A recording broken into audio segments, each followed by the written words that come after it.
if you are a young person out there in industry today, there's a wealth of knowledge I hope we're going to tap into today with you, Matt. I can't create more time, and there's a limit for how much people are going to pay me for my time. So it's not just that we want to work. It's like, do I have purpose? Yeah. I mean, even if It's a mental health crisis, right, if we don't have purpose. Yes. I used to make every decision with a little bit with a looking over my shoulder, right? Did I make the right, and kind of, well, we got to do this, or the competitors have to do this.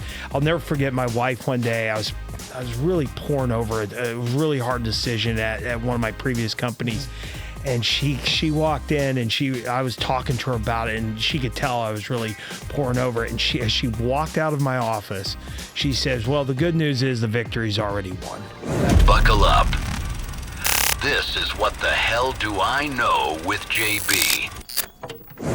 Hey, Matt.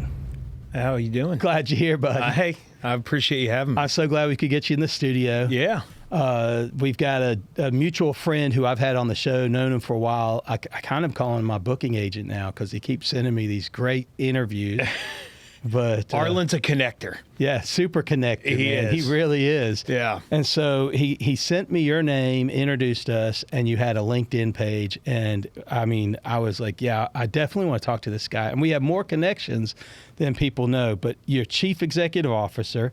Or have been. I know you for a couple companies. Yep. Private equity-backed platforms, founder-led and family-owned businesses. This is your LinkedIn page. Decentralized multi-unit platforms, franchise-adjacent models, technology-enabled services. And here's what I love even more is on your About section. And I don't know if you use ChatGPT here, but it says guide companies through business transformation of operations, systems, leadership, and talent to achieve scalability, drive significant growth in organic and inorganic EBITDA, accelerated M&A, and optimize value within short turn times. You're best known for entering businesses at varied stages, identifying opportunities and challenges, and scaling revenue and operations through M&A, platform and infrastructure build-out, and leadership, talent, and culture development. So it feels It's a lot. like, Jack of all trades. of all the best parts of the trades. I mean, I feel like I want to tell my audience, buckle up. I mean, if you are a young person out there in industry today, there's a wealth of knowledge I hope we're going to tap into today with you, Matt. And then if you are a more seasoned entrepreneur, feedback's like a lifeline. Yeah. Right? Yeah. No, it's, you know what? I've been incredibly blessed to have had the opportunity to come alongside a number of just incredible founders. Yeah. One of the things I discovered really early on, Jason, is I'm not generally a 0 to 1 guy. Yeah. Right. And I think that was one of the things I figured out pretty early. Right. So, but being able to come alongside entrepreneurs who are great kind of 0 to 1, they just imagine things that aren't in existence and are able to will them into existence, but able to come alongside them and then help them scale from there. It's not something that a lot of entrepreneurs are really good at. And so it's been a great yin and yang. I've noticed the same thing. So I just wonder, why do you think that is? Yeah. I think part of it is that creativity that is required to go from 0 to 1. Right. And to imagine not what is today, but what should be is not I don't know if it's a hindrance, but when you think about scale is more around systems and processes. And I think it's something that doesn't exactly interest them. Right. And so it's not that they can't do it. And I think that's true of a lot of us. Do you think it's a dreamer it is. system? I am able to see it. I'm able to think it.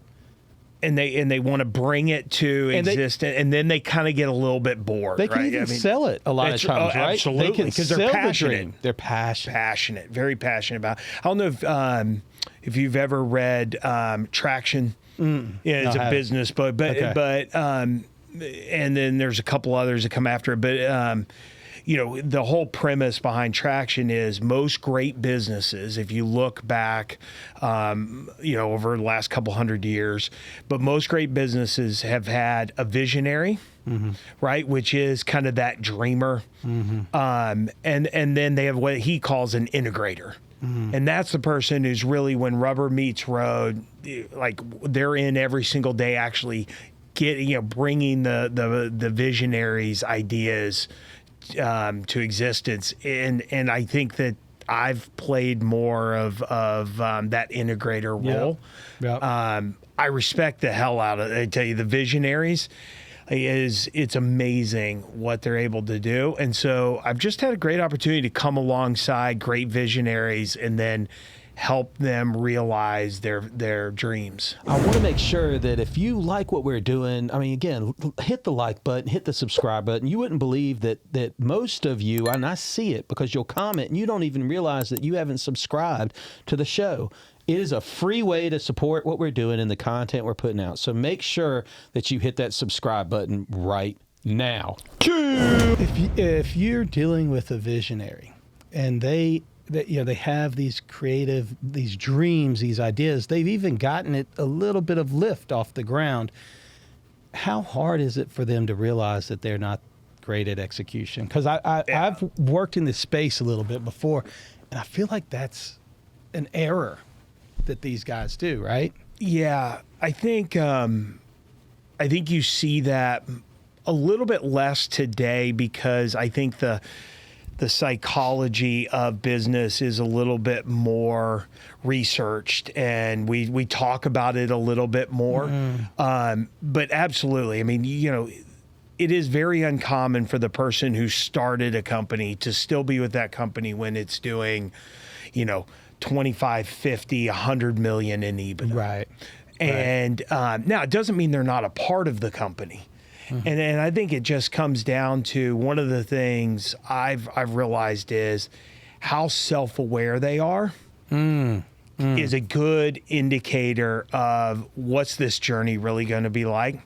I turned down a number of founder-led companies who wanted me to come on, not because I didn't think the company wasn't great. I didn't think they were ready. They weren't ready to let go of some of those reins. And so I think as a founder, as your company hits different stages, just taking a moment and doing some of that self-reflection. That's so important, honestly, probably for everyone in business to be able to self-reflect. But it is hard sometimes for those dreamers because it's their baby. Yep, that's right. They birthed it. That's right. From nothing to here. And they miss it. I mean, I think about the WeWork sort of story, right? Is an incredible story of someone that birthed an idea. Yep. Great idea, founder-led, right? Could sell it. Right. Sold the dream. Right. But when it actually came to how's this thing make money, it just, it fell apart pretty gloriously. Yeah. It was so glorious. Hollywood picked it up, right? When Hollywood starts making movies of your epic crash, it's maybe not a good sign. But yes, no, that's exactly right. It's a lot like having a child. Yeah. Yeah. And we all know those parents, right, who it comes to, we were talking about. They grow up. And at some point, and I can't remember, I think it might have been Andy Stanley or it's one of the pastors, but he talks about, being a parent is a lot about, you pull the bow, it's like, firing a bow and arrow, and you pull it back and you aim it. But at some time, you got to let it go. Yeah. And then you hope it flies straight, right? You hope it's, but at some point it's out of your control. And I think every entrepreneur at some point wants their business to not be about them, right? We want a legacy. We want this to live on. But that, doing that is sometimes harder than it seems. Yeah, I can only imagine. What are some of so I want to back up a little bit because we jumped right into your LinkedIn, but you had to go to get to what I just described from your LinkedIn page. You had to come from somewhere. I mean, where'd you grow up? What were some of your challenges in? So I grew up all over the country. My dad was a college football coach, which is Probably the only job is worse than being in the military. I mean, we were moving. I think I went to 12 schools between kindergarten and graduating high school. Come on. And now some of those were, you'd move and you were in elementary school and then you'd get into middle school or what have you. But yeah, I mean, we lived all over he was either getting fired or getting a better job. And, he's trying to work his way up. And then when I got into college, he got into the NFL and stayed in the NFL for about 22 years. But where did he coach at in the NFL? Yeah, a bunch of teams. Cardinals. I finished with the Cowboys, though. Was he defensive or offensive? Offensive line was his specialty. Okay. He was offensive coordinator back when the Vikings had Moss and Culpepper, some of those great years. And so it was, as a young kid growing up, moving into town, your dad's one of the coaches. Yeah, it was great. But I tell you what, it taught me to make friends fast. Yeah. You learn to, and I think it made me probably much more of an outgoing person. But yeah, moved all over the country and finished when I was graduating high school. He was at Iowa State University. Okay. And so I was in Ames, Iowa, was in the Midwest, and ended up going to law school and practicing for 6 or 7 years doing corporate law, long enough to figure out it's not what I wanted to do. Right. Sure, you support my boys here at Floors.com. We're in their studio right now. That's FLOOR. Z.com, baby. Floors.com. They will take care of all your remodeling and new build needs. Floors.com. Check them out. Tell them the Jabroni sent you. True North Pest Control, they take care of all them critters. You got palmetto bugs, they take care of them. You got ants, they got you. You got bugs little flying around, they'll spray for them. They clean out all the cobwebs. They're all over Central Florida, here in the Emerald Coast, and then the whole state of Georgia. Check them out, TrueNorthPestControl.com. They are your pest control superheroes. Hey, we were talking earlier, you said I didn't want to have my life defined by every 6 minutes. Yeah. I mean, the idea that, a friend would walk into my office and we'd start talking, I'd have to stop the clock because that's not billable, right? It's just like, one of the realizations I had early too was, I remember, I'll never forget, my wife and I, we were in Aruba. This before we had kids. We were on a little vacation, and I had met a guy on the beach. And he owned a manufacturing facility like in Ohio or something. It was called Widgets. But I remember for some reason I was in the shower getting ready for dinner, and I got out of the shower and I told my wife, I said, that whole time we were on the beach, he was making money. Yeah. And this is just time I got to figure out how to bill later. Right. And wow. And so what it came down to was I can't create more time, and there's a limit for how much people are going to pay me for my time. Wow, that is profound. Thank you. Yeah, but for me it was at the time. Yeah. It was like, holy cow, this is a great living, but if I ever want to kind of stop, if the hamster wheel ever stops, the money dries up. I would be the worst employee for somebody now. Right. I really would. Yeah. I mean, you need to be able to work for yourself, be able to call your shots, and have your money still working. That's right. Mailbox. My wife and I call it mailbox money. Yeah. And when I'm sleeping at night, my money needs to be making more money. Yeah. And that realization that, it was great to be a part of some of these deals I got to see, and worked for some great companies and some of the deals they did. But when you stepped back, I was just kind of a cog in that wheel, and I wanted to be part of it. So. Had a client who gave me a great opportunity, Mellow Mushroom, which was Homegrown Industries out of Atlanta. Incredible story of that company. Yeah, I mean, just the. A lot of people don't realize the origination of that, but they had a little walk-up pizza place down on Spring Street, kind of in Midtown Atlanta. Yep. And I get this generally, but. The IRS shows up, and these were three hippies who had never, had never really had a job. I would never have guessed hippies. Never would have guessed. That's Mellow Mushroom. But after a few years, they had never paid taxes on the money, and the IRS shows up and is going to shut them down. and AT&T's building is next door. AT&T ends up buying the land that their first restaurant was sat on, paid them enough to pay off the IRS so it could continue. Wow. Or there never would have been a Mellow Mushroom. Wow. And now, it's well over, 100 locations across the country and is one of the premier, premium pizza places in the U.S. But it's just one of those great stories, right? And so got a chance to do that and ended up getting into restaurants and some technology and some other things, but found a calling. I loved building teams. I loved running businesses and just got lucky. I was in the right place at the right time. It's amazing. So I love the story about Mellow Mushroom.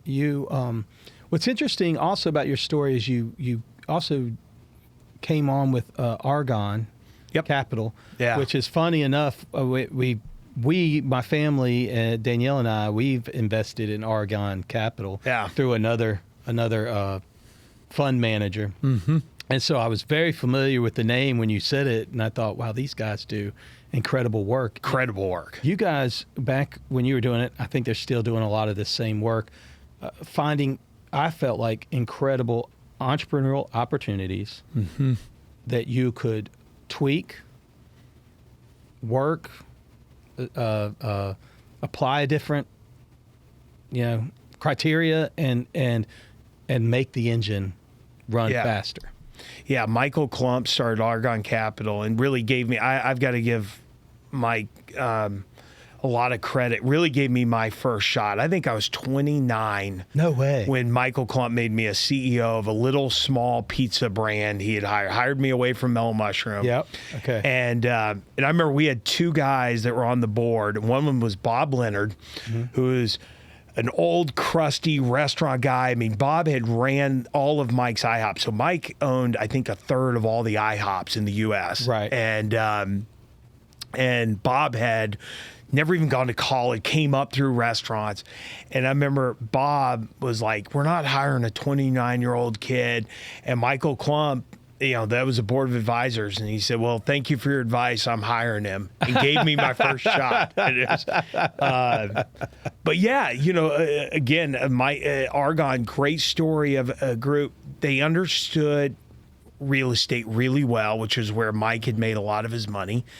And he had sold his company, and so he couldn't get back into shopping centers for like a 5-year period. Right. He's like, what am I going to do? Yeah. He said, well, real estate's really important for restaurants. Yeah.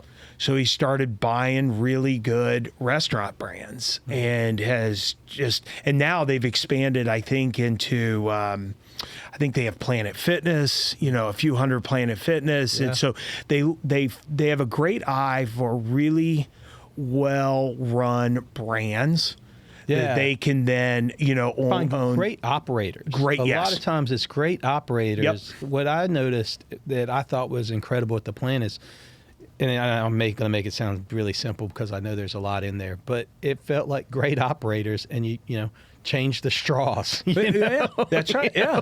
You change the cups you buy. You negotiate a little bit better deal here. Great operators and great real estate. Yeah. Because Michael Klump kind of figured that out, right? He's like, okay, it's got to run well, and it's got to be in the right place in town. Right. And so he, him and his team understood real estate as well as anyone, and then they would just kind of partner up with these great operators, and they've just done it really successfully now it's got to be going on, I'd say 20, 30 years. Oh, yeah. Yeah. It's done really well.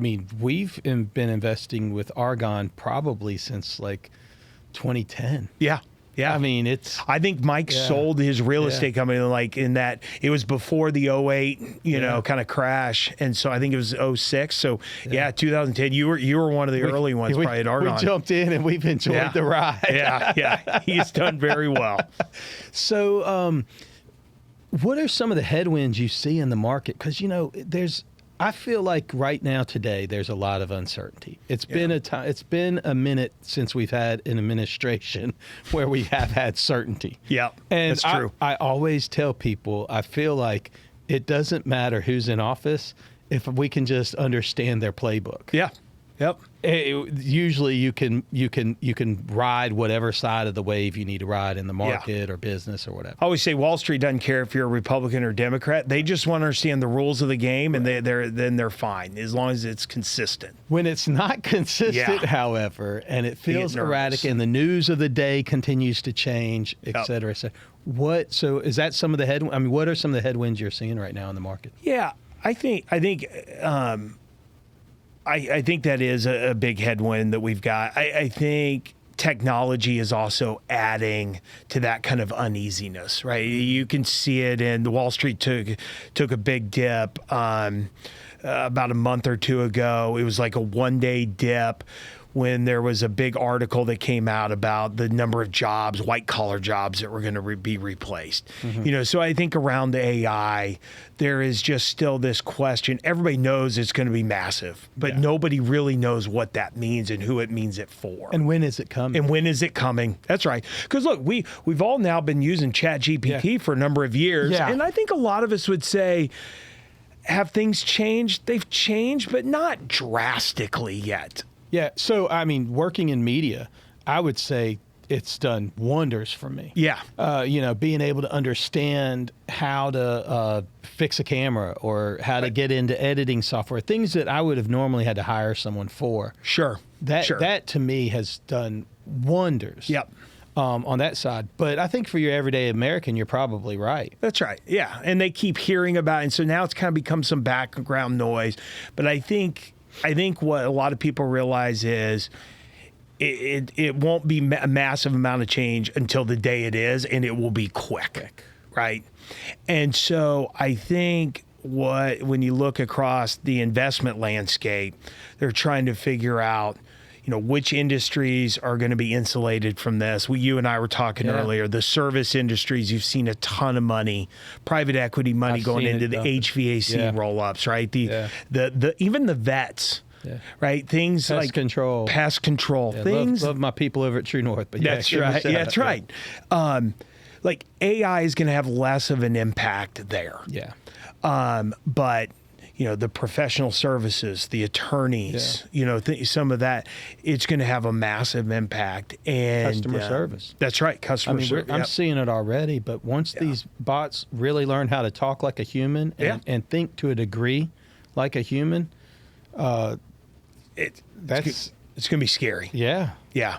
And so I think it is the middle white collar jobs, right? And some of the entry levels of some of the professional services.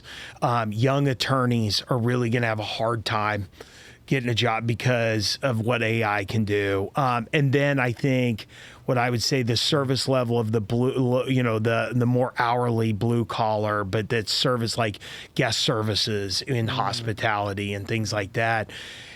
It's going to be a real struggle for those secretarial staff. Yeah, I mean, that's right. That's almost been a thing of the past anyway. It is. But now, I mean, you could have a bot that answers your phones, tells the person when your schedule is. Yep. And schedule it for you. That's right. That's right. And so, what happens to those people? Yeah.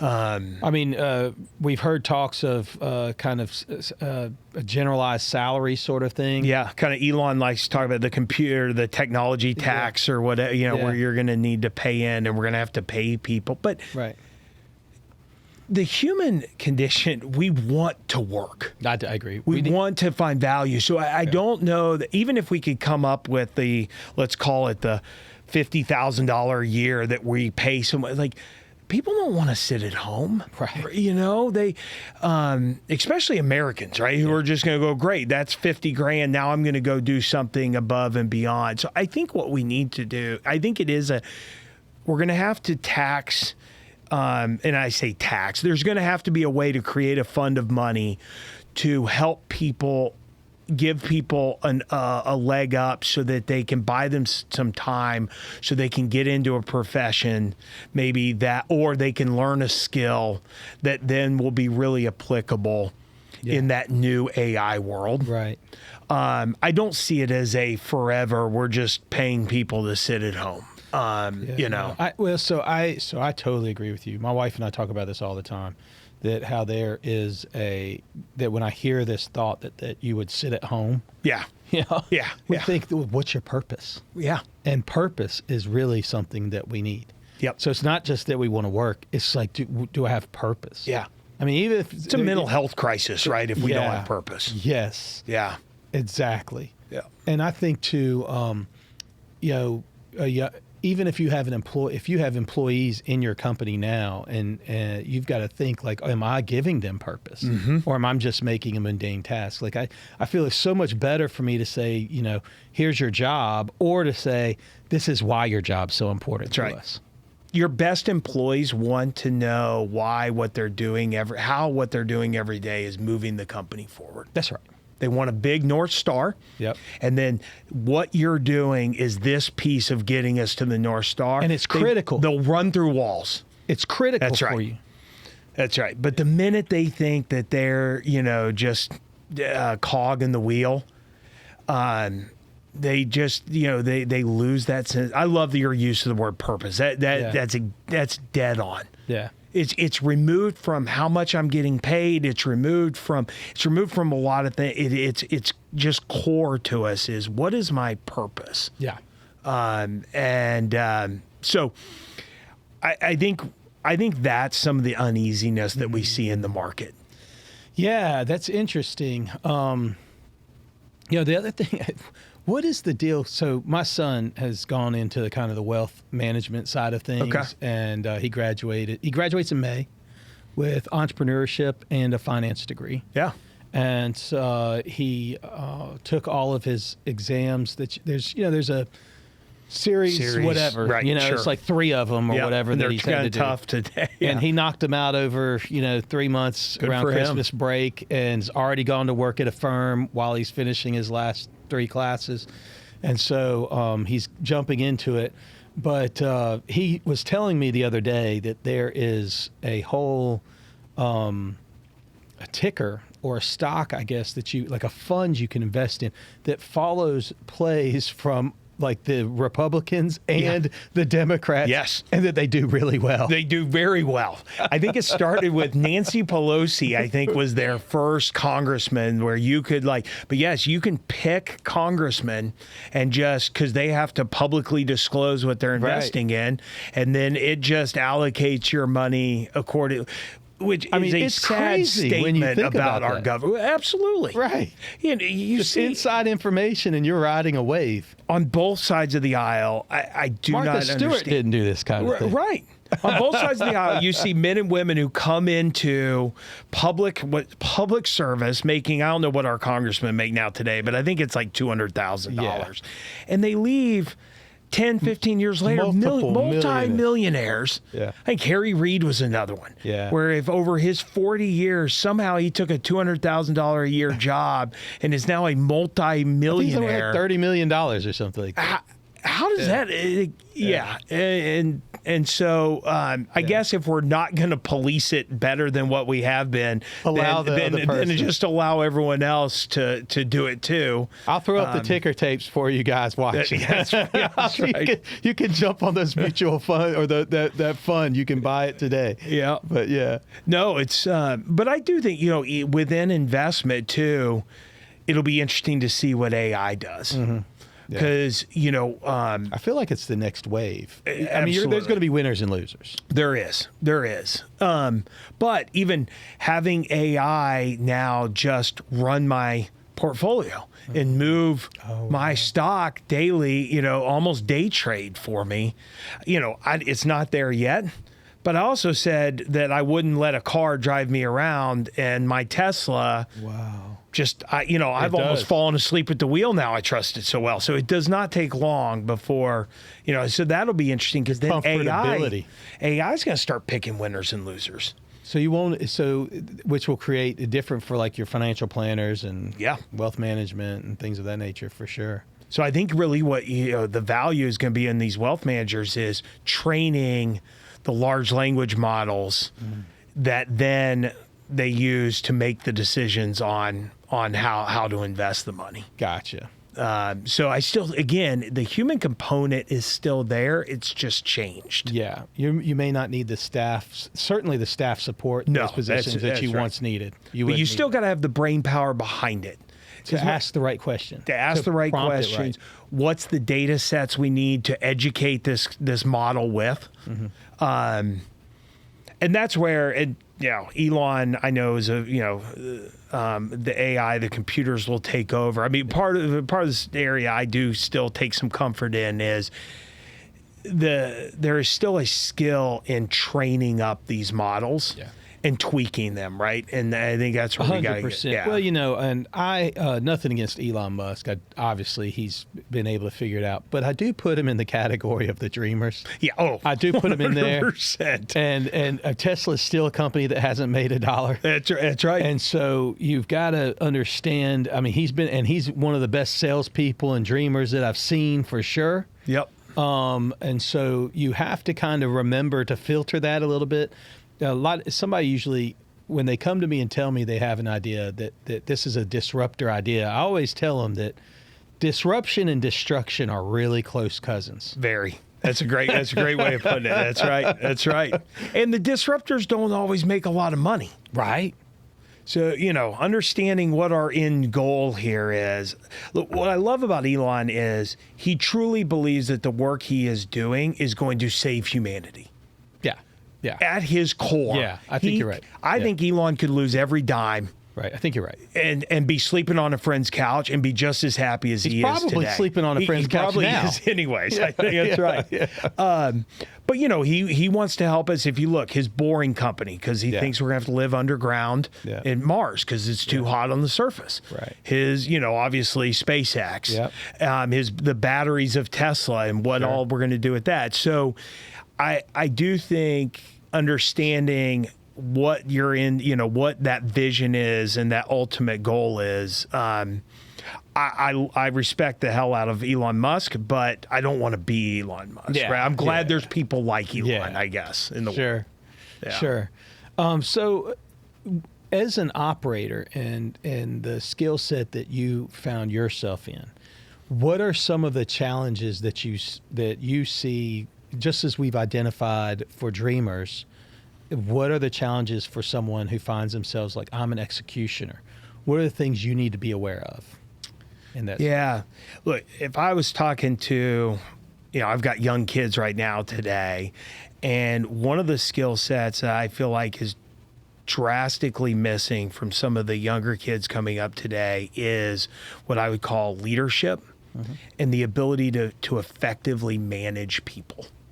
Because if a lot of what you and I just talked about is true, right, which is the areas where AI is we're not going to see as much of a disruption are some of the service industries where there's a person, cleaners, right, window washer and companies still doing cosmetology. For all of those are people-led businesses, but then there's got to be people who manage people in those businesses. And I think with as much technology as our youth today has come up with, there's not as much interaction. Okay. And so the idea of asking them to manage other people who they're generally, to some extent, a lot of them not even comfortable interacting with in person Interesting. is even, I mean, it's one just to get them to like pick up the phone and call. Right. Yeah. But now I'm going to ask you to manage people, which means you got to understand them and what drives them and what is that leadership and how do you hire better and for these roles. So that's where I worry about this next generation is in that management, not of technology, but in these roles that still require for you to effectively manage people and get a really good ROI out of what you're paying them, I think is tough. And that's a tough skill set to learn. Right. I mean, the idea that I need to understand that person. And care about them. Brene Brown, who is a corporate kind of consultant, but is in the human studies. And she's fascinating. I don't know if you're familiar with any of her work, but Dare Greatly, She's had some really interesting books that she's put out, but she talks about that spirit of leadership and how when she talks to Fortune 500 CEOs, a lot of times they're, how do I get them to buy into what we're doing? How do I get them to understand how we're doing? And she says it's really by little decisions.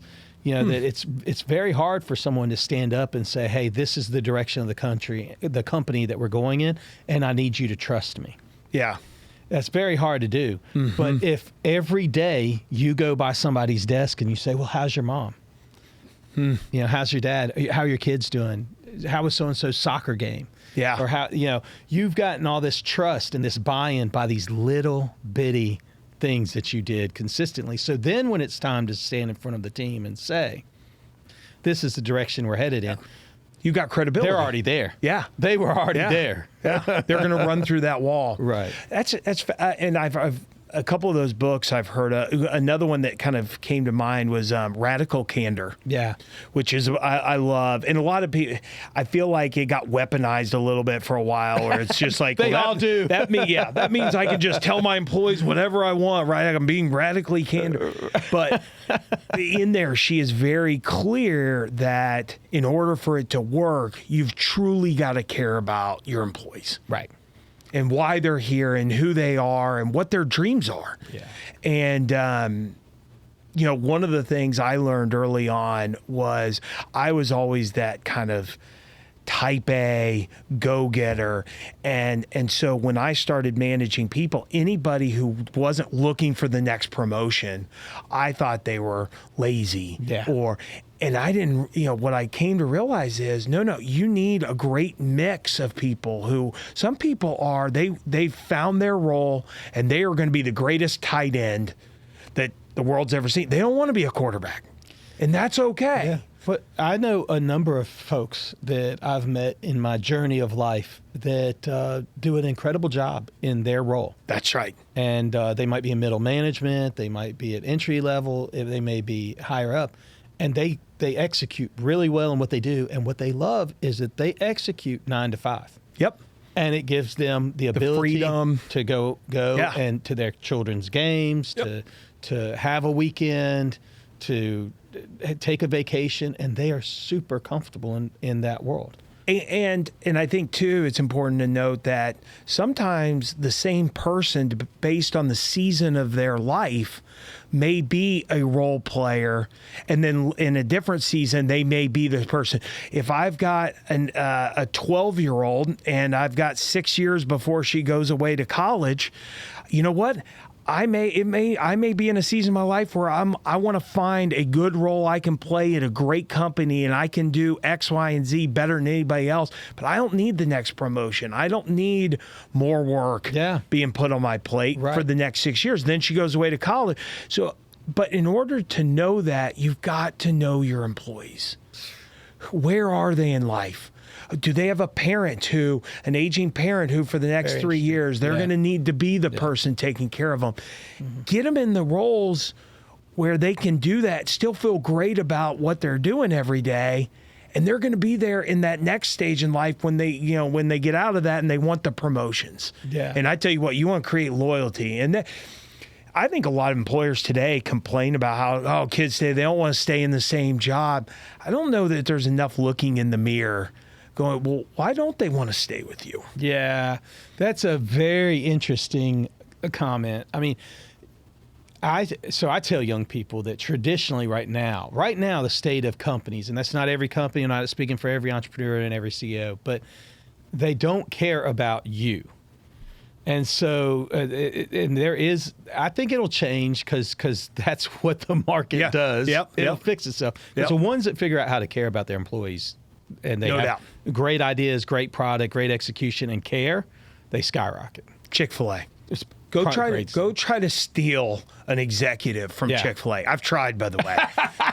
Good luck. Good luck. You can come with a dump truck of money. It just doesn't. They are there for a bigger vision, right? They have bought in. But you're right. These companies have shown, especially the tech companies now, that I feel like at a moment's notice will slash 10,000 engineers.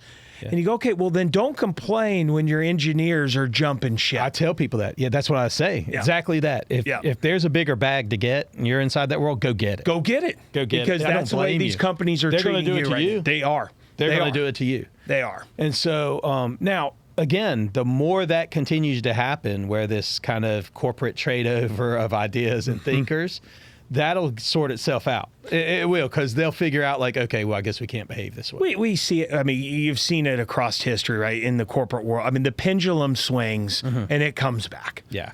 And so, I think a lot of that right now, what we're seeing is a lot of CEOs making what I would call very short-term decisions. Well, we got to invest all this money into AI, and it will in the short term. It will pay. It will pay off for them. But I think in the long term, they're going to see the ramifications.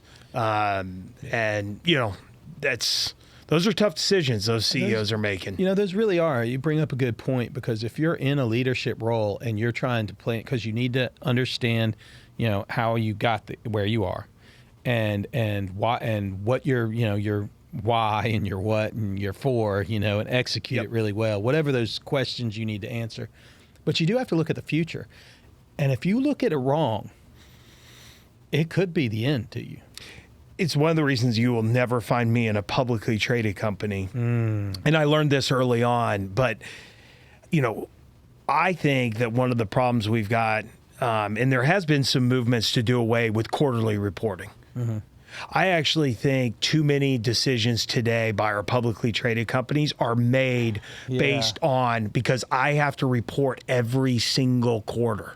If it doesn't look good. If it doesn't look good. So it takes away their ability to make more long-term decisions, because that's not going to show up in a quarterly report. Right.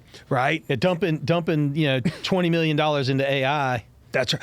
It's what have you done for me lately when you're on the New York Stock Exchange. Wow. But when you're in these privately held companies, and I hate to go back, but I mean, again, Argon Capital has done very well. They've done well because they've got an investment horizon. Michael Klump and Carl Jaeger, who's his managing partner, who I think really highly of, is just brilliant. But Carl is able to say, okay, our investment horizon is, I'm just going to make up 6 years. Right. How I get from here to there, I can make the right decisions for a 6-year investment. I'm not having to make this because in 3 months, people are going to be looking over my shoulder going, what did we do in the last 3 months? Right? And some business decisions are better to be made with a long vision. Very interesting. Yeah. Very interesting. So how does, because I know you have a faith story and a faith arc, and obviously it comes through in your business decisions. What if someone's listening today and they are a person of faith, how do you allow your faith to play out in the business world? Yeah. I think you've seen it done successfully a number of different ways. So I don't know that there's a right way or a wrong way. For myself personally, it's been less on my sleeve and more, I hope, in the way I walk and do the small things every single day. And I think that is incremental. You're not going to your point, it's not going to come up in one grand statement. I've never led a company where our faith is in our mission statement, right? Although there's some great companies where it is. Sure. So for me, it has been around the day-to-day decisions that I make, but also, and I didn't always have this, but I would say over the past 5 or 6 years, the confidence. I used to make every decision with a looking over my shoulder, right? Of did I make the right, and kind of, well, we got to do this, or the competitors have to do this. I'll never forget my wife one day. I was really pouring over it. It was a really hard decision at one of my previous companies. And she walked in and I was talking to her about it, and she could tell I was really pouring over it. And as she walked out of my office, she says, well, the good news is the victory's already won. And she walked out. And I mean, I don't know if she meant to slap me, but it did, because I sat back and I thought, you know what, Matt, here, like, just make the decision and move on, because the victory's already won. And I will say, for those who are someday going to lead people, you someday can, you at times can over inflate the decisions you have to make. And look, people's livelihoods, people's money is really important. But if you do the best you can, that's all those people can ask. It is important to remember that in the grand scheme of things, the victory's already won. Yeah. We place ourselves and our decisions sometimes way too high. Way too high. I guess we all have probably somewhat of a narcissistic. Yeah, that's right. Yeah. Narcissistic trait somewhere in all of us at some point, especially if you're leading an organization. It's easy to have enough people to pat you on the back and tell you how great you are. We can always surround ourselves with yes men. I mean, when you see companies that do that, what is the importance of feedback? Huge. Massive. I think it was Steve Jobs is one of my favorite quotes. Steve Jobs, who was a narcissist, but Steve Jobs, who said, I don't hire brilliant people to tell them what to do. So, I always, when especially as I've had middle managers, young up and coming managers who maybe have had this is their first opportunity to manage a team. One thing I always told them is, hey, you need to constantly be looking for your next replacement. Yeah. Because if not, I can never promote you. Right? And you think that if you're holding on to this really tight and everybody under you, everything's got to run through you because you're irreplaceable.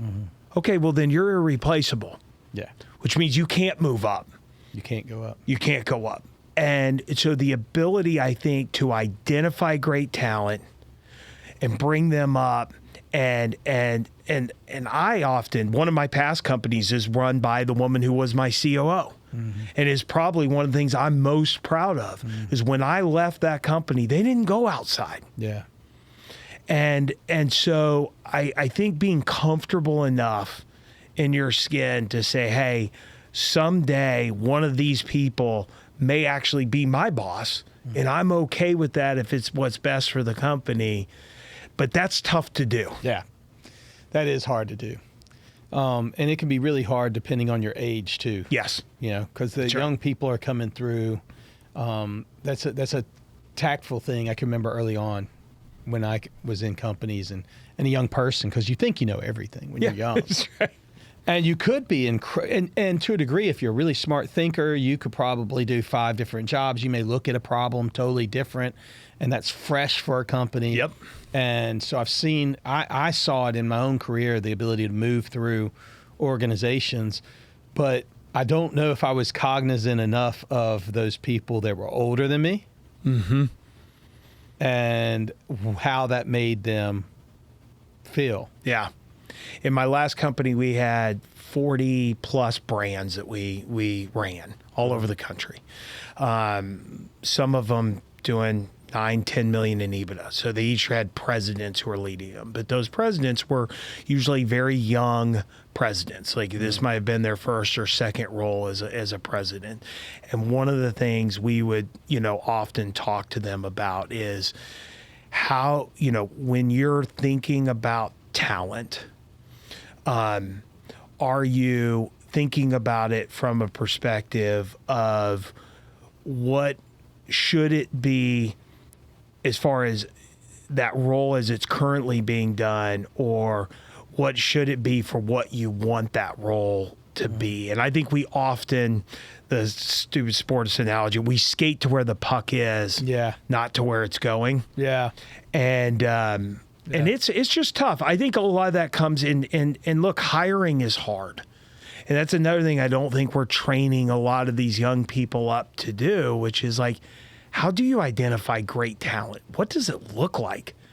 How do you interview? That's a good point. Yeah. You know, one of the best classes I ever took at the University of Georgia, the great University of Georgia, by the way, go Dogs. And so one of the best classes I ever took was a resume class. And it was how to interview, how to do how to prepare a resume, all of those things. What I thought was so interesting is the professor said, take your resume, fold it in half. And he said, because that's what these people do, is they're going to fold it in half, they're going to sit on the toilet, and they're going to read the left side. So it's like all the other stuff doesn't really matter what you're putting in there. In other words, lead with the best. Yeah. That was what I took from it. And because we have all these fillers and fluff, and ChatGPT can make any job sound like you are leading, troops into to battle or whatever. But at the end of the day, your best stuff needs lead with your best. Yeah. We had a 2-day class. We brought in an expert on interviewing. Really? And all of our presidents had to go through and sit through this 2-day class of how to get quickly to identify who the talent is and who's smoke, right? I mean, because today it is very easy to blow a lot of smoke. Right. There's just no substance there. So how do you get to the talent? My biggest takeaway from the class when I went through it, I thought it was just an incredible class, was not to ask hypothetical questions. Okay. So, one was you ask the same 3 questions every single time. So that allows you to benchmark across applicants. Okay. But it was always, give me an example of a time when you have, and then there was a list of questions that they could kind of choose from. But it was asking them to give real world examples. So one of my questions I always was, give me a time when you had to convince either your boss or your peers or some of your direct reports to do something that was maybe controversial, or to take a position. Give me an example. And how did you go about convincing people that was the path that you should take? Wow. And what it does is it doesn't allow people to just make up a hypothetical answer. They have to really go back into their experience and provide a real world example. Yeah. And if they haven't had it, it's very difficult for them to do. And so that was one thing I learned about. I think that's huge. So then the antithesis of that would be if you were the interviewee and you're coming in, to be prepared. Yeah, that's right. Right. And to be able to really give some examples, to think back. And I would tell people, hey, I'm going to ask you some questions. They're going to ask you to go, to think back into some of the previous roles you've had. Understand that it may take you 4 or 5 minutes to come up with the right example you want to give me. I'm okay with that. I've got stuff here. I'm willing to sit. I want you to come up, and you could see them kind of dig back through and try to come up with great examples. It immediately separated the pretenders from the contenders. Wow. Yeah. Very interesting. Now, if I'm a young person, I'm graduating, and because my kids are in this world and they're entering the adult world. So if I'm a young person and I'm graduating college or I'm graduating a trade school, and I don't have the same experience that everybody else does. I'm not the 30-year-old guy. I'm not the 40-year-old guy coming into an interview. How do I overcome that then?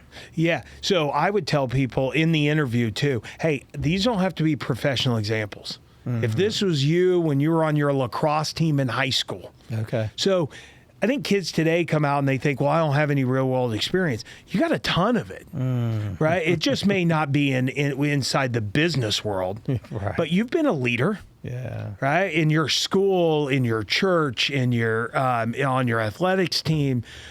Go back to a time when, hey, you had to convince your buddies, no, we ought to go do this. How did you do it? Right. Right. Or what have you. So I think drawing upon the experiences they have, it's much more effective for them than trying to fake it.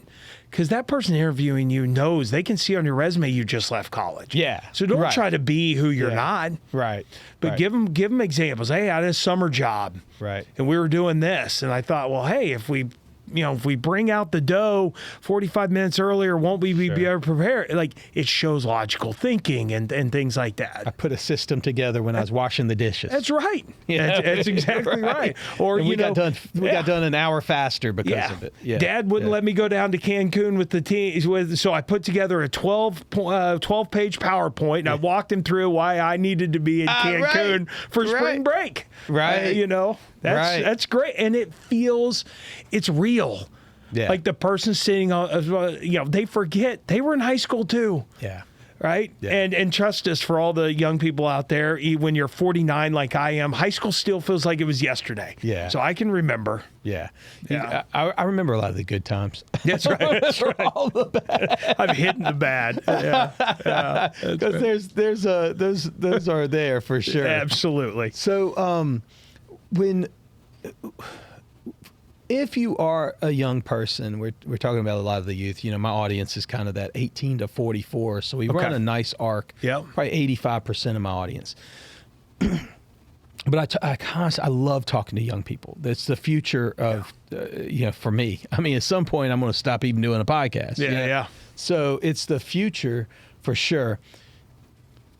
There's all this uncertainty. We have AI, whatnot. I mean, college feels like what we did doesn't feel like what they have to do.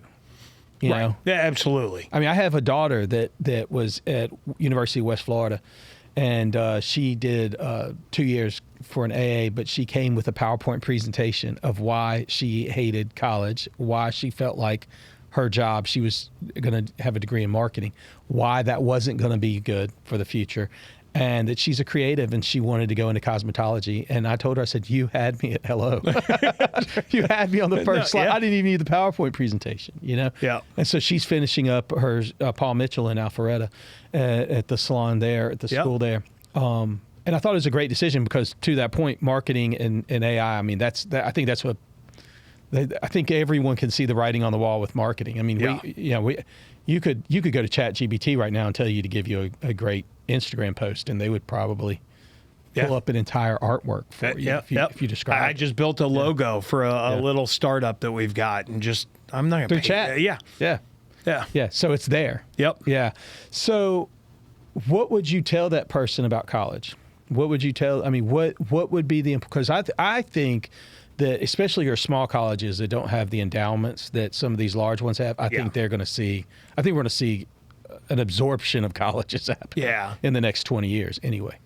Yeah, look, I don't think, their path is not going to be our path. Yeah. And I think that's great. Yeah. Also think there's a lot of pressure on the kids today to predict what the future is going to need in 15 years. I also think that's way too much pressure on these kids. Well, we don't know, right? And so all these people are like, oh, don't go into that because it's going to be like, I think there are clear indications like marketing and, the practice of law, I think is going to be very disrupted. But so I also think that it's okay to say, hey, I don't know what exactly it's going to be, and and still follow their passion. Okay. I do think is important. But also I think asking themselves, whether it's college, let's use college as an example, but why are they wanting to go to college? And I think the reason to go to college, if that's right, for some of them is different than others. Some of them just need the extra years of some maturity. Yeah. Right? Of getting away from mom and dad. Yeah. No, I agree with that. It's almost like the minors. I do agree that college can be the minors. If you have the ability to go to school for the least amount of debt that you can possibly incur, you should absolutely take advantage of it. That's right. If you're not going to a Yale or a Harvard where you're going to meet people, because that's really what some of the Ivy Leagues have become. I totally agree with it. It is about the network. This is my buddy, and his dad is, one of the C-level at J.P. Morgan. That's right. Like those are things you cannot. Well, you can buy them apparently, but but I think short of that. Yeah, least amount of debt as possible and understand why you're going to college. And once you've achieved it, then to your daughters, she figured out what she wanted to do. Yeah, she did. And said, hey, 2 more years of college is not going to, I'm not going to be any further along in my pursuit of that than I am today. Right. What am I doing? What am I doing? Yeah. I'm wasting my money or my parents' money. right. I'm wasting my time. Yeah, I was thankful. That's right. And her time's worth a lot of money, Yeah, right? for sure. Like, get on For with sure. it then. Absolutely. Yeah. Like, where could you be if you started your career at 20 instead of 22? Yeah. You know, and there's a lot of tactics. I mean, even in the business world, there's a lot through ChatGPT that you can discover that you don't have to go through in college. I mean, when I grew up, that just was the thing. I mean, the Hope Grant was in Georgia. Yep. At the time, you could get through the Hope Grant with, and believe this or not, kids, you could get through Hope Grant with a B average. So not a Now it's like, not a 3.0. I Right. mean, an 80 on all your classwork, and that included general classes. So my senior year, I had like 5 PEs. Yeah. And I was able to get hundreds in them, and that allowed me to have this B average.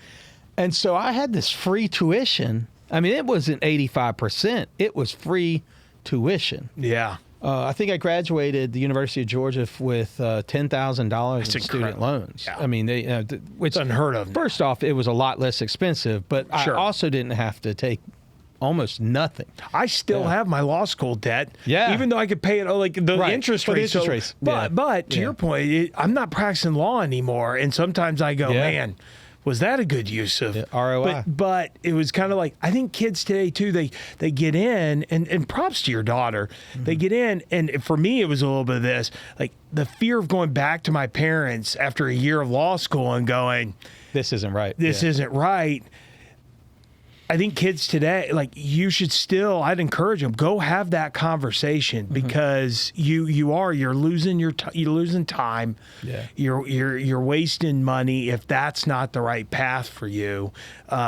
So I do think, figure out why. The more important is not should you go to college or should, like, that's really important. But then if you decide to go to college, why are you there? And when you've accomplished it, move on and get on with it. I think that's so important, is figuring out what do you want to do. You mentioned your passion, because I think that's so important to find something that you are interested in, something you want to learn about. Again, for me, I think it was just college was almost something that I was expected to do. Sure. You have a Hope Yep. Grant, everybody was going there. You know, there was one side of the railroad tracks that did jobs like this, and the other side of the railroad tracks that did jobs like this. I think that's getting blurred now. Oh, no, without a doubt. I mean, yes. and I think it's different. And so I think that's where young people, I think you've got to decide why. I love that posing it. Why am I here? What am I learning? That's right. Is it helping me advance? And the only thing I would add to that, and you're seeing, I mean, the popularity in the trade schools, which is a great thing for Sure. America, is agree. huge, right? I agree. I think the thing I would tamper that with a little bit is, what does this look like? So if that's my passion, okay, but then what does that look like as I get out into the real world? Because you hear about these kids who go to college, okay, my passion is, and it's in some studies that's no one's ever going to pay them any money because they've got it. Right. And it does have to, there should be an ROI to this. Should be a market that or an industry that can use that talent. You've got to understand that, and that's a little bit of forecasting your future. That's right. So you don't have to forecast everybody else's future, but you have to say, if I'm going to learn this, what field can I use this in? And challenging yourself to think about your time in terms of ROI. Yeah. And when we're young, man, we just feel like we got more time than we have anything else. That's and right. for a lot of them, they do, and that is awesome. Yeah. But that will not always be the case, and you will look back and you will go, how? And I encourage a lot of the CEOs I talk to, these young CEOs that are coming up where I feel like yesterday, but the old 29 me, and go, what is the thing I should realize? And I remind them, you have 10 hours in your day to work. Make sure that every hour you're getting the highest ROI for your company and for you personally, because people struggle today to say no. And I think it's because they don't really think about their time as a return on like that they need an ROI for that. And so I've gotten in the process of sitting down quarterly with myself and my calendar and looking back over the last quarter, kind of breaking it into 4 or 5 buckets, professional, family, and saying, okay, how much time did I spend in each of these buckets and what was my ROI? That's so good. That's really good. I think it was Andy Stanley, and so a little bit of a switch up here, but he had said if you're a generous person, for instance, you ought to be able to easily say no to things if you live your life generously. And so kind of in the leadership world, the same way in the generosity world, I have charities that I just dearly love. Emerald Coast Children's Advocacy Center is one of my favorite charities in this area. And my wife serves on the board. We do a lot of work here, even in our media world that we do, and I love what they do. But when somebody else asks me about their charity, I love other charities too. And I'm not saying I'll never give to any other charities. Sure. But I usually say, look, I'm just going to stick with the kids. Yeah. That's where I'm at, and I can easily say, hey, thank you for your invite, or thank you for that opportunity, but that's where I'm going to be. Or if I like Charity Waters, my national kind of global world, I really like what they do, and Scott Harrison and that group up there. And so I dive into that. Yeah. And so I have my stuff. So when I go to, Publix and say, do you want to round up? Nope. It's easy to make decisions. For me to say no. It's easy to make that. And I think if your intentions are to do the best for your company, the best for your employees, the best for your investors, you can tell other people no, because this is where my goal is. This is where my return is best. You've heard people talk about like personal mission statements, right? But I actually think if you break your life into a few different categories, and by the way, they're going to change seasonally with your life, so that's okay too.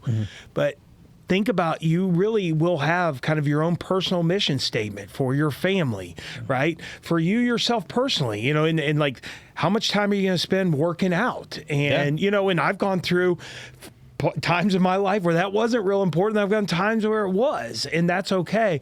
But if you're really clear with yourself on that, it does. I love that. It makes those decisions. You don't go, oh, should I? You just look down and you go, yeah, right now, that's not critical to me. And you say no, and you don't look backwards. Yeah. Yeah. Is it because there is an important time. It's interesting you say you don't look backwards, because I do agree, but there are times you need to reflect, right? When is it important that you should reflect in the past to learn from it? When is that important? When does that arise in business? Yeah, so a couple things. When I said you don't look back, meaning that you don't second guess yourself, but you do. You absolutely have got to have kind of a rear view mirror, right? Of, okay, why did we do these things, and learn from them, and are those still important to us going forward? Right. I'm a big believer in a 3-year plan that I think every year businesses ought to kind of restate for themselves and go, is that still our 3-year plan? A lot of businesses will talk about 5-year plans. I think they're great if you're just trying to create a North Star, but so much change. It better be really broad, because, to even try to paint the next 12 months is tough, let alone a 3-year. Yeah. But I think if every year you're kind of restating that 3-year plan, I think that's a good cadence to be on.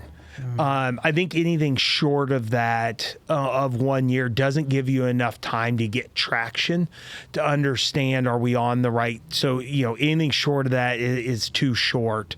But anything longer than kind of a 1-year plan, or every 1 year kind of taking a look back, you quickly forget the things that have happened that you need to kind of reflect upon. Right. Yeah. So if I've met this guy, you've met this guy, and I mean figuratively, we've met somebody like this that feels like they're drinking from a fire hydrant. Yeah. The business is just pouring in them. It's all they can do. I used to have a guy that if he could just get, if all the garbage was picked up and everybody came in that day, that was a good day. Because it was just always at him. We know that you're never going to advance a company that way. Right. What do you tell the guy listening today he can barely listen to this podcast because it feels like, life's coming at him so fast. Yeah, I think a couple things. I think one is, what do you want out of this business? I also have some friends. So I have someone who got into one of the, I'm trying to think of it now, but they come in after like a fire, and they Surf Pro type franchises, right? Yep. Yeah. And his hair is on fire every single day. Right. But if you ask him, like, his goal of coming into this was he wanted to be his own boss, and he effectively bought himself a job. Right. He's not trying to scale this thing. He's not trying to own 10 different franchises, right? And so for him, that works. Okay. Right? Because he is accomplishing the goal. He's moving the ball every single day. Making a living. Absolutely. Making a good living. And, he's exactly where he wants to be. Sure. I think if you want to scale that business, the first thing I would tell them is you've got to bring someone alongside you who can, if truly what you're spending your time with is necessary to keep the lights on every day, then you're going to have to reinvest in that business and bring someone on who can work in that business so that you can work on the business, right? You can get above it because you're never going to find that time. That's a really good differentiator. Working in the business or working on the business. That's right. And I will ask my CEOs a lot when they say, I'm really busy. Okay. And there will be times where it is justified. You got to get in the ditch. Hey, I'm in the business this quarter. I'm in the business. But if we look back over a time, over a year, and most of the time when we met, their time was spent in the business, then to me, we have to ask ourselves, do we have the right people? Right? Are they in the right positions on the bus? Yeah. And if not, we've got to get some of those people. Yep. Because you can spend 60 hours a week and look back and go, did I really move the company forward? Yeah. And a lot of times the answer's, I didn't. Yeah, no, and that's really good advice, because I know people and I've met people that they want to grow their business and they don't understand why they can't, but it's because they're so deep in the weeds. Yep.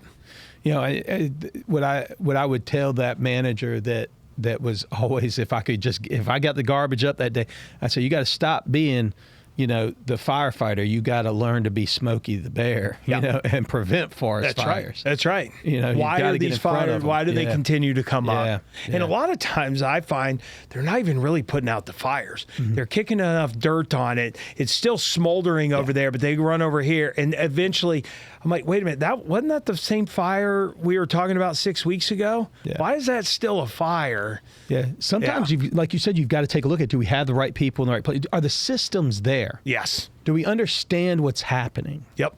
And that was the thing that I remember seeing as a young person. We didn't have the systems in place. We were getting the garbage up, but we didn't have the systems to track our tire pressure, or our brake usage, or the stops per hour for the guys, and were they efficient enough? And and once you started tracking it, and you saw the hair on the problem, because the devil's always in the details. I've heard that statement a lot. Numbers don't lie. Yeah. How important is it to focus on the numbers of the business? Because we've talked a lot about the personalities of business, which is super important. Yep. Getting the right people in place. But there are so many decisions that can be done directly off of P&Ls. Yes.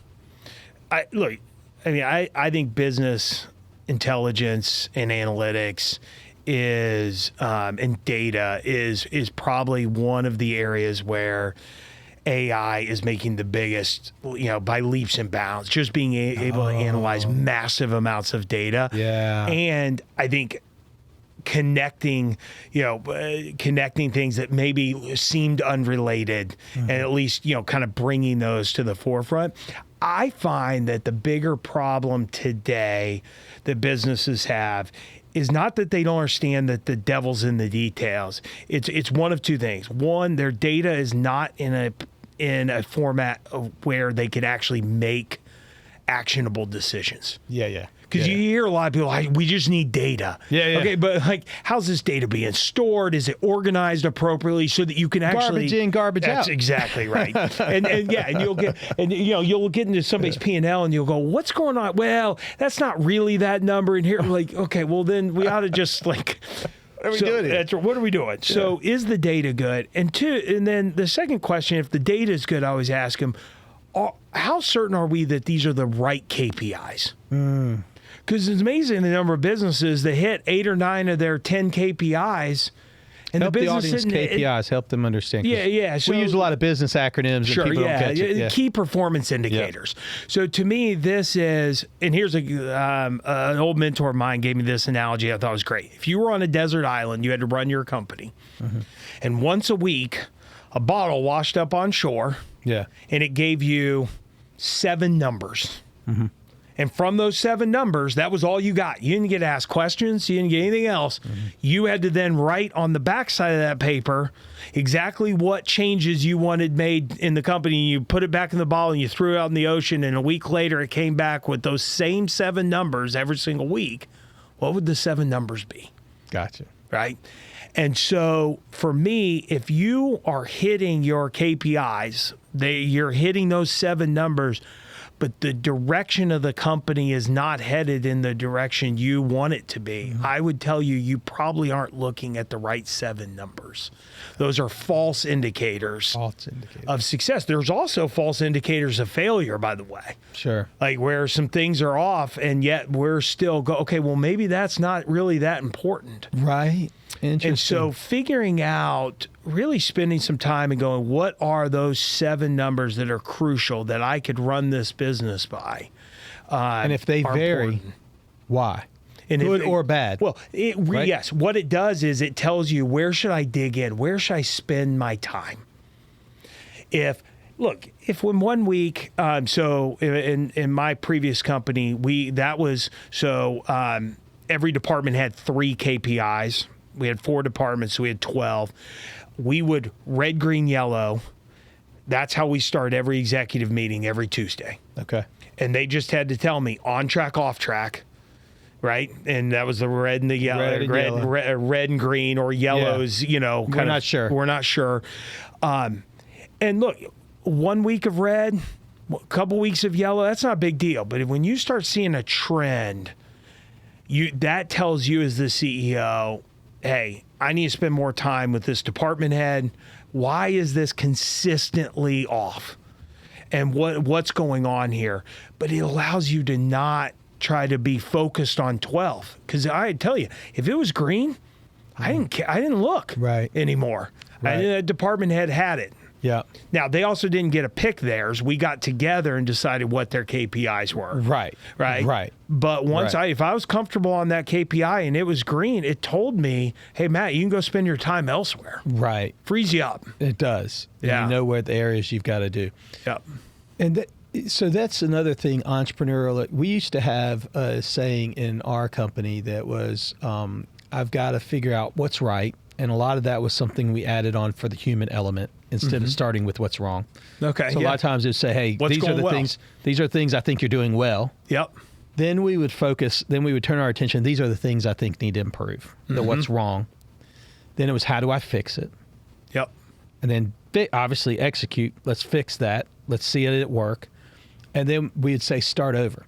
And we felt like that was what everybody else lacked, was the ability to constantly reflect on, am I still doing that? A lot of times people fix something in that area and then they do move on. And now if it keeps flashing green, to your point, great, you've absolutely fixed it. But you've got to keep looking at it. Is it still right? Is it still right? A lot of times we just, in garbage, for instance, I might say, well, I've changed the brakes and we're using new brake pads, and so that fixed it. Well, did it?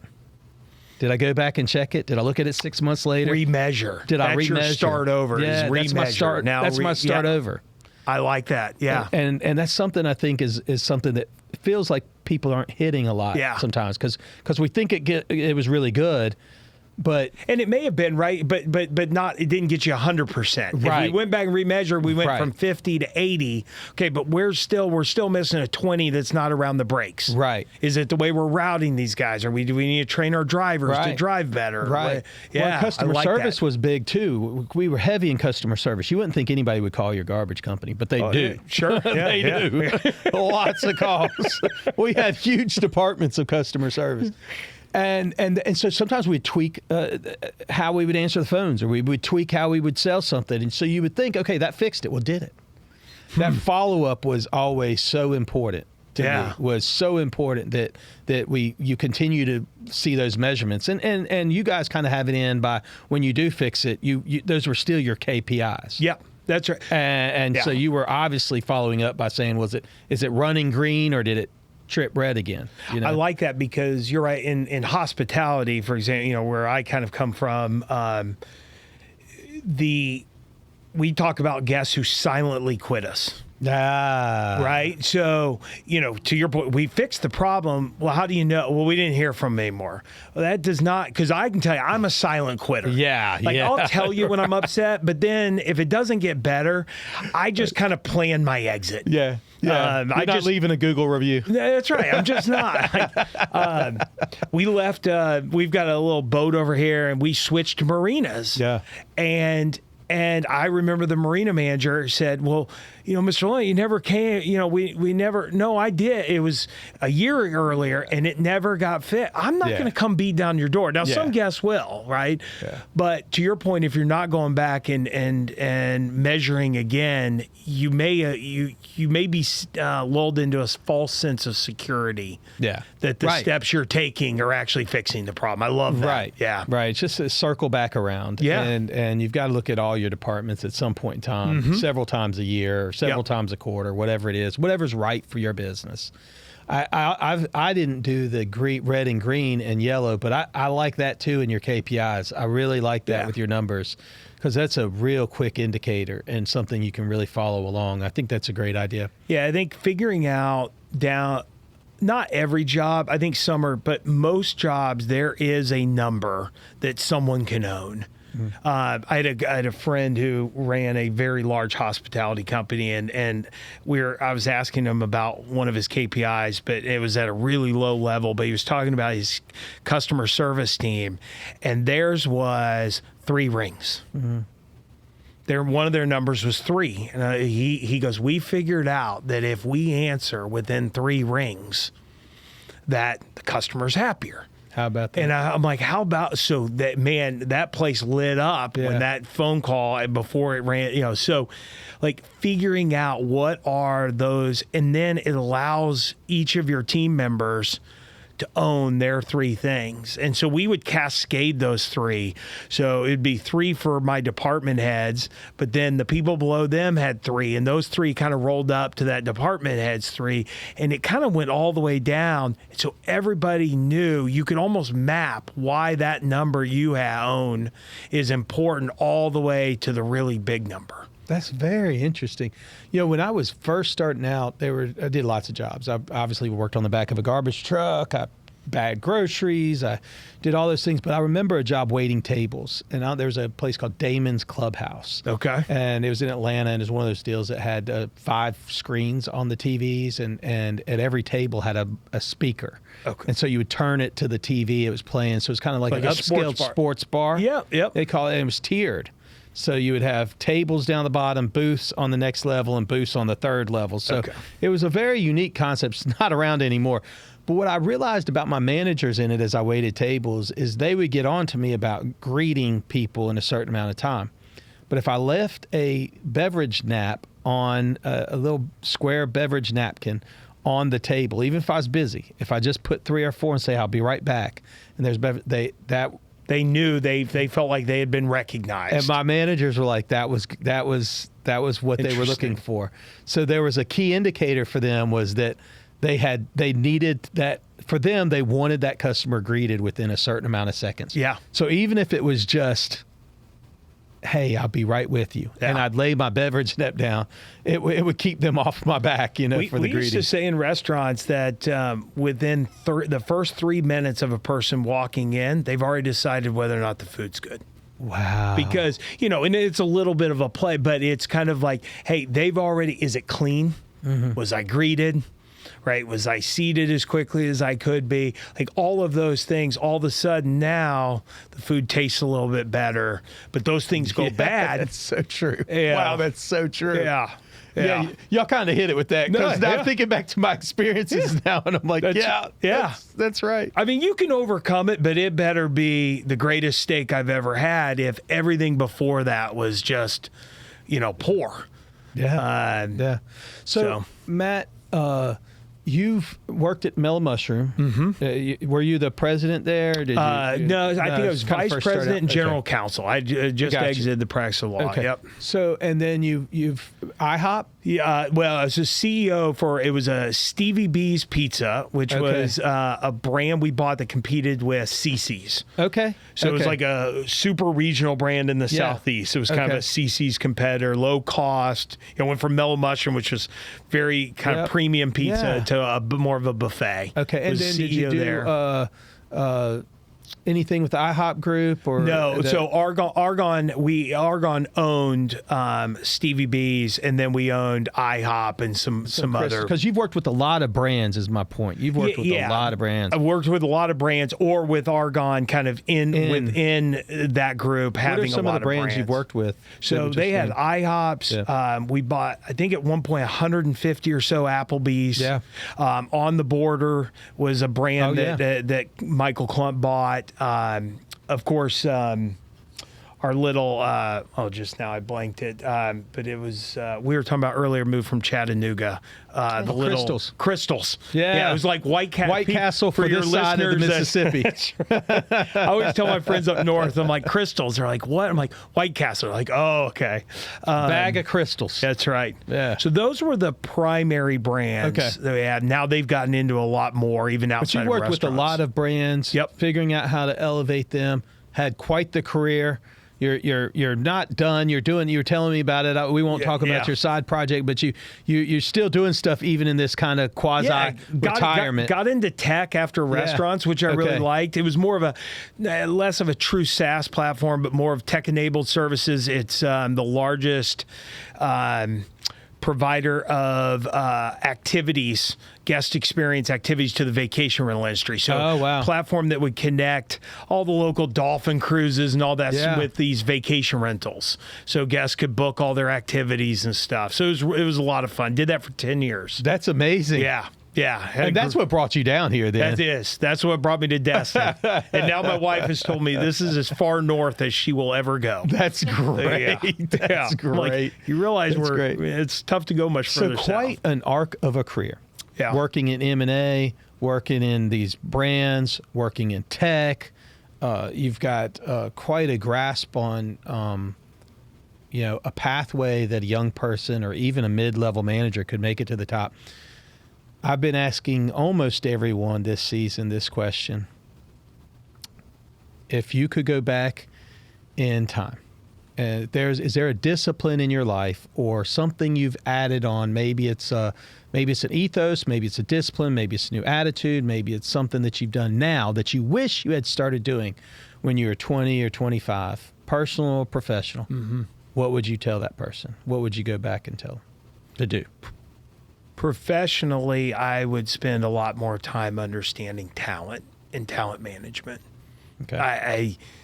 We talked about it earlier. I think the ability to identify and then the ability to foster talent within an organization is something that few people I have worked for or with have, I think, a great grasp on. When I have seen it done at a high level, it can greatly advance companies much faster than, it's amazing the amount of time and energy companies spend figuring out what's the feature we're missing on this piece of technology or if you solve your talent, they'll they'll get you way past where you thought you could take a company. Wow. Right. And we always just, I don't know, it's just our nature, I think, to think, well, we're looking for lightning in a bottle. So when I was in restaurants, it was like, how can we reinvent pizza? We're going to put at Stevie B's, we actually put mac and cheese on a pizza. It was very good. It was not calorie free, I can tell you that. And it was hot for a moment, right? But it wasn't going to make us into the next great pizza chain. Right. But people would have. Yeah. And I think I underappreciated talent. Very good. Yeah. Very good. Well, Matt Loney. Yes. It has been my pleasure to have this it's been a ton of conversation fun with you today. Thank you so much for coming onto the show, and I can't wait to, keep learning from you, man. Absolutely. Pleasure to meet you. Thank you for having me. Thanks, buddy.